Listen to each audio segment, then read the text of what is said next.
Hey guys, कैसे हो आप सब लोग। Welcome back in my new video. जिस एनीमे का तुम्हें बेसब्री से इंतजार था, जिसका सीजन 2 आपको चाहिए था, वो एनीमे आ चुका है। जी हाँ, वो एनीमे आ चुका है। उसका नाम है आई वॉज री इनकारनेटेड एज सेवन प्रिंस। तो हम उसके एक एपिसोड को एक्सप्लेन करने वाले हैं, जो कि अभी कुछ दिनों पहले ही रिलीज हुआ है। तो शुरू करने से पहले मैं ये बताना चाहता हूँ कि आप चैनल को कर लीजिए सब्सक्राइब, क्योंकि ऐसे ही एनिमेज के एक्सप्लेनेशन आपको सबसे पहले मिलेंगे। हालांकि सबसे पहले तो नहीं, बट जल्दी लाने का कोशिश करूंगा। तो शुरू करते हैं एपिसोड को। एपिसोड की शुरुआत में हमें लॉयड दिखाया जाता है, जो कि आसमान में किसी से लड़ रहा होता है। फिर लॉयड समझ जाता है कि जिससे वो लड़ रहा है वो भी काफी ताकतवर है। फिर वो ग्रिम से बोलता है मुझे तलवार दो। फिर ग्रिम उसे तलवार पकड़ा देता है। फिर लॉयड अपनी तलवार से उस खतरनाक अटैक को रोक लेता है। फिर जो ओपोनेंट होता है वो लॉयड पर हमला कर रहा होता है, और लॉयड उसके हमलों से बहुत आसानी से बच जाता है। और लॉयड बहुत एक्साइटेड होता है, क्योंकि उसका जो ओपोनेंट है वो बहुत ज्यादा ताकतवर है और वो एक एंजल है। पर लॉयड उसके सारे अटैक से बच जाता है। फिर उसके बाद लॉयड भी अपने अटैक करने वाला होता है। फिर लॉयड अपनी तलवार को ग्रिम को वापस दे देता है, और फिर लॉयड ताओ की टेक्निक यूज करता है, जिसका यूज करके वो एंजल के और भी अटैक से बच जाता है। पर उसके बाद भी लॉयड को बहुत सारे अटैक पड़ जाते हैं, जिसके कारण वो घायल भी हो जाता है। फिर उसके बाद लॉयड को और मजा आने लग जाता है और वो पागलों की तरह हरकतें करने लग जाता है। फिर लॉयड अपनी पावर का यूज करता है, जिस मैजिक का यूज उसने पिछले सीजन में भी किया था। और वो मैजिक लगने के बाद एक बहुत बड़ा धमाका होता है। उसके बाद दिखाया जाता है कि एंजल को कुछ भी नहीं होता। फिर वो एंजल बोलती है कि तुम मेरा कुछ नहीं उखाड़ सकते। फिर वो एंजल बोलती है तुम्हारे ये अटैक मुझ पर काम नहीं करेंगे, और अब मैं तुम्हें बख्शूंगी भी नहीं और तुम्हें मार दूंगी, शैतान बच्चे कहीं के। फिर लॉयड बोलता है कि ठीक है, मुझे चलेगा। फिर उसके बाद पता चलता है कि वो फ्यूचर में होने वाला है। तो उसके बाद कहानी शुरू होती है, अब जहाँ महल दिखाया जाता है। और फिर दिखाया जाता है कि हमें रैन को दिखाया जाता है, जो कि मेड बन चुकी है लॉयड की। वो बहुत ज्यादा नर्वस हो रखी होती है, फिर भी लॉयड के रूम में जाती है और फिर बोलती है कि ब्रेकफास्ट का टाइम हो चुके हैं। फिर वो वहाँ देखती है कि लॉयड वहाँ पे है ही नहीं, ग्रिम और शीरो ही होते हैं, और वो लॉयड को ढूंढ रही होती है। तभी लॉयड दीवार से निकलता है और वो शॉक हो जाती है। फिर लॉयड बोलता है ये देखो, मैं अपनी प्रेजेंस को कहीं पे भी छुपा सकता हूँ। तुमने मुझे जो माना ब्लॉक सिखाया था वो बहुत ज्यादा इंटरेस्टिंग है। फिर रैन बोलती है इसे सीखने में मुझे बहुत साल लग गए थे, बट तुमने इसे बहुत जल्दी सीख लिया। और बोलती है लॉयड तुम बहुत कमाल के हो। फिर रैन को याद आता है कि मैं एक मेड हूँ, तो मुझे लॉयड के साथ रिस्पेक्ट से बात करनी होगी। फिर लॉयड को बोलती है वो सर आप बहुत कमाल के हो। फिर लॉयड बोलता है कि तुम इतना हिचकिचा क्यों रही हो, तुम्हें काफी टाइम हो गया है पर तुम सीख नहीं पाई क्या अब तक। फिर रैन बोलती है कि मुझे अभी सीखने में थोड़ा और टाइम लगेगा, वैसे भी मुझे सिल्फा सिखा रही है, वो थोड़ी स्ट्रिक्ट है बट कूल भी है। अभी ये सब सीखने में मुझे बहुत दिक्कत आ रही है, लेकिन मैं सीख कर रहूंगी और मैं आपके लिए एक परफेक्ट मेड बन के रहूंगी। फिर लॉयड बोलता है तुम्हें मुझे मास्टर बुलाने की कोई जरूरत नहीं है। फिर रैन खुश हो जाती है और उसे बोलने वाली थी लॉयड, तभी वहाँ सिल्फा आ जाती है और वे बोलती है तुम्हें उन्हें मास्टर बोलना वरना कि लॉयड। फिर रैन एकदम से डर जाती है और फिर बोलती है माफ करना, आपसे मैं यही कहूंगी। रैन को देखकर लॉयड बोलता है कि रैन की तो बहुत गंदी हालत हो रही है। फिर उसके बाद ग्रिम बोलता है कि रैन ही नहीं सबके सब बिजी होंगे। लॉयड कहता है हाँ शायद।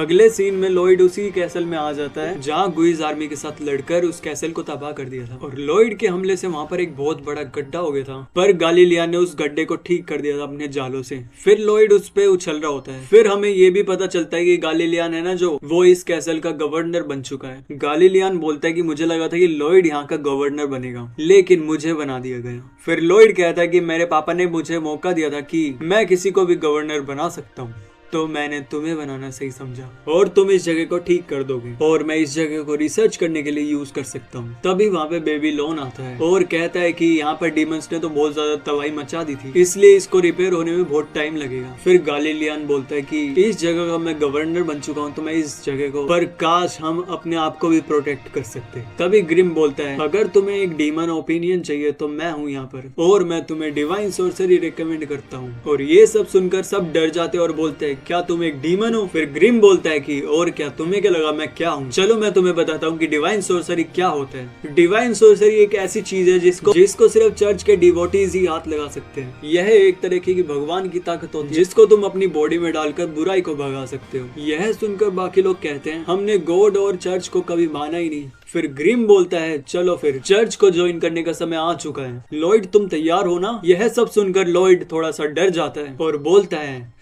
चर्च में हम किसी और दिन चलेंगे। लॉयड का ऐसा चेहरा देखकर सभी कंफ्यूज हो जाते हैं और सोचते हैं कि लॉयड ने ऐसा क्या किया है जिसके कारण वो चर्च नहीं जा रहा। फिर लॉयड कहता है कि मेरी एक गलती की वजह से मुझे चर्च से निकाल दिया गया था, वो भी 2 साल पहले, पर शायद वो लोग घटना को भूल चुके होंगे, तो शायद मैं अभी जा सकता हूँ। यह सब सुनकर गैलीलिया बेबीलोन से कहता है कि तुम भी इसके साथ चलो, और लॉयड बोलता है अगर चर्च को ज्वाइन करने से मुझे डिवाइन सोर्सरी के बारे में पता चलता है तो मैं इसे जरूर ज्वाइन करूंगा। अगले ही सीन में वो चर्च पहुंच जाते हैं और उनके साथ रैन भी होती है, और लॉयड उससे बोलता है कि तुम्हें यहाँ आने की जरूरत नहीं थी। फिर रैन बोलती है सिल्फा बिजी है तो आज मुझे आना पड़ा, और मैं वैसे भी आपके साथ टाइम स्पेंड करना चाहती थी, और फिर शर्मा कर शीरो को पकड़ लेती है। तभी बेबीलोन बोलता है कि हमारा ये प्लान है ना कि हम लोगों को चर्च में सर्व करना है जिससे हम डिवाइन सोर्सरी के बारे में सीख सके। फिर लॉयड बोलता है हाँ, अगर तुम चर्च का काम करते हो जैसे फंड इकट्ठा करना, साफ सफाई करना, स्क्रिप्चर्स को पढ़ना, प्रे करना, और यह काम तुम बहुत टाइम तक करते रहते हो, जो एंजल्स होते हैं वो तुम्हें डिवाइन सोर्सरी देते हैं ब्लेसिंग के तौर पर। फिर ये सब सुनकर बेबीलोन बोलता है ऐसे तो हमें बहुत सारा काम करना पड़ेगा। जिसके बाद वो चर्च में आ जाते हैं जहाँ लॉयड फादर को गुड आफ्टरनून बोलता है, और फादर भी उनसे काफी प्यार से बात कर रहे होते हैं। तभी उसे याद आ जाता है ये तो लॉयड है, और फिर फादर डर जाते हैं और बोलते हैं आखिर तुम यहाँ क्या कर रहे हो? आज से 2 साल पहले तुमने इस चर्च में हेल निकाल दिया था, वो मैं कभी नहीं भूलूंगा। यह सब देखकर बेबीलोन सोचते हैं आखिर लॉयड ने 2 साल पहले ऐसा क्या किया था। तभी वहाँ पे एक एशर नाम की सिस्टर आ जाती है। वह फादर से बोलती है वह बात तो बहुत पुरानी हो चुकी है, इसे भूल जाओ। तभी फादर बोलते हैं तुम बहुत ज्यादा सॉफ्ट हो, तुम हर बार ऐसे मैटर को जाने देती हो। वो बोलती है आखिर आप खुद ही कहते हो ना कि लोग गलती करते हैं उसके बाद माफी भी मांगते तो उन्हें गॉड भी माफ कर देते हैं। वैसे भी अभी लॉयड पर कोई गुस्सा भी नहीं है। तभी फादर बोलते हैं मैं तो गुस्सा हूँ ना। यह सब सुनकर लॉयड शीरो को आगे कर देता है, और शीरो फादर को बहुत प्यार से देखने लग जाता है, और उसको देखकर फादर भी पिघल जाते हैं और बोलते हैं तो ठीक है, फिर मैं तुम्हें कम्प्लीटली आने की परमिशन नहीं देता हूँ, पर मैं तुम्हें एक मौका दे रहा हूँ गलती सुधारने का। ऐसा बोलने के बाद वो उन्हें चर्च के कपड़े पहना देता है। अगले सीन में लॉयड सफाई करने के लिए आ जाता है, और वो गलती से एक वाज को गिरा देता है, और लॉयड वहाँ से जा रहा होता है, और वहाँ ईशर आ जाती है और वाज को उठाने लग जाती है, और लॉयड को बोलती है कि आखिर तुम कहाँ जा रहे हो? और लॉयड बोलता है माफ करना, मैंने यहाँ वाज गिरा कर गंदगी कर दी। फिर ईशर बोलती है कि कोई बात नहीं, ऐसी गलती सबके साथ होती है, आखिर तुमने जानबूझ के थोड़ी की है, तुम्हें चोट तो नहीं लगी? और फिर लॉयड बोलता है कि नहीं। फिर ये बात सुनकर ईशर बहुत खुश हो जाती है। फिर ईशर बाद में ध्यान से देखती है और फिर बोलती है कि ये तो वही वाज है जो फादर को सबसे ज्यादा पसंद है। यह सुनकर लॉयड घबरा जाता है। फिर ईशर कहती है घबराओ मत, मैं फादर से तुम्हारे लिए माफी मांग लूंगी। फिर लॉयड बोलता है कि नहीं,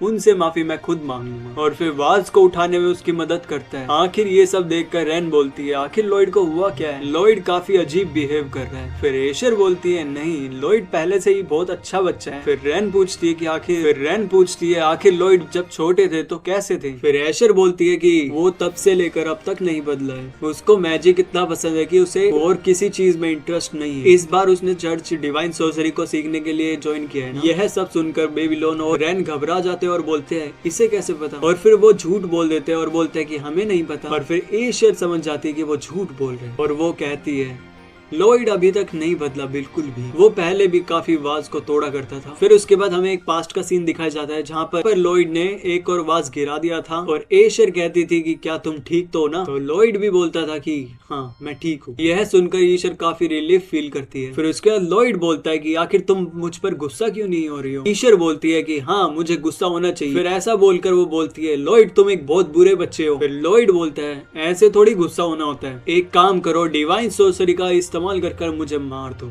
फिर ईशर बोलती है मैं ऐसा नहीं कर सकती, डिवाइन सोर्सरी का यूज सिर्फ बुरे लोगों पर करना चाहिए, तुम ये सब छोड़ो, क्यों ना हम गाना गाते हैं। फिर लॉयड उसकी बातों को इग्नोर कर यहाँ से चले जाते हैं। फिर अगले सीन में हमें दिखाया जाता है कि लॉयड ने एक सील हुए डीमन को आजाद कर दिया होता है, जिसकी वजह से वो डीमन वहाँ पर तबाही मचाने लग जाता है, जिसे देखकर सभी भागने लग जाते हैं। उसके बाद ईशर सोचती है कि लॉयड कहाँ गया, और अगले सीन में हमें दिखाया जाता है कि लॉयड वहाँ पे छुपा होता है, और फिर वो डीमन उस पर कुर्सी फेंकने वाला होता है, और तभी वहाँ पे ईशर आकर उसे बचा लेती है। इस वजह से ईशर को चोट लग जाती है, और फिर अपनी चिंता ना करते हुए लॉयड से बोलती है क्या तुम ठीक हो? फिर लॉयड बोलता बोलता है हाँ मैं ठीक हूँ। यह सुनकर ईशर बहुत ज्यादा रिलीफ फील करती है और यह सब देखकर लॉयड को बहुत बुरा लगता है और फिर सबको बता देता कि ये सारी गलती उसी की थी और इसी वजह से लॉयड को चर्च से निकाल दिया गया था। और यह सब सुनकर रैन और बेबीलोन समझ जाते हैं कि उसे क्यों निकाल दिया गया था। फिर इसके बाद ईशर बोलती है कि लॉयड ने फादर के कई सारे वाज तोड़े हैं, इसलिए वो लॉयड से काफी गुस्सा है। और बाकी लोग भी यही बोलते हैं कि उसने डीमन को स्पॉन किया और सभी लोग लॉयड को बुरा मानते हैं, पर मैं नहीं मानती। लॉयड की वॉइस बहुत ज्यादा प्यारी थी और मैं यह भी होप करती हूँ कि लॉयड और मैं दोबारा एक साथ गाएं। तभी उसके दिमाग में एक आइडिया आता है कि मुझे लॉयड को हमें ज्वाइन करने के लिए इनवाइट करना चाहिए। सबको यह बताती है कि आज रेसिडल होने वाली है और सारिया भी आएगी। यह सब सुनकर लोग कंफ्यूज हो जाते हैं और बोलते हैं कि ये सारिया कौन है। अगले ही सीन में हमें लॉयड दिखाया जाता है जो कि कूड़े में वाज फेंक रहा होता है। तभी वो देखता है कि कुछ लोग एक लड़की पर गुस्सा कर रहे होते हैं क्योंकि वो लड़की गलती से उनसे टकरा जाती है। फिर लॉयड उसे देखकर समझ जाता है कि ये मेरी बहन सारिया है और सारिया उनसे कुछ नहीं कह रही होती है, तो वो लोग और भी गुस्सा होने लग जाते हैं। तभी सारिया बोलती है कि तुम किसी भी इंस्ट्रूमेंट को अच्छे से बजा सकते हो और वो लोग बोलते हैं कि नहीं। यह सुनकर सारिया निराश होकर वहाँ से जाने लगती है और फिर वो लोग उसे फिर से पकड़ लेते हैं। और दूसरी तरफ लॉयड बताता है ये सारिया है मेरी बहन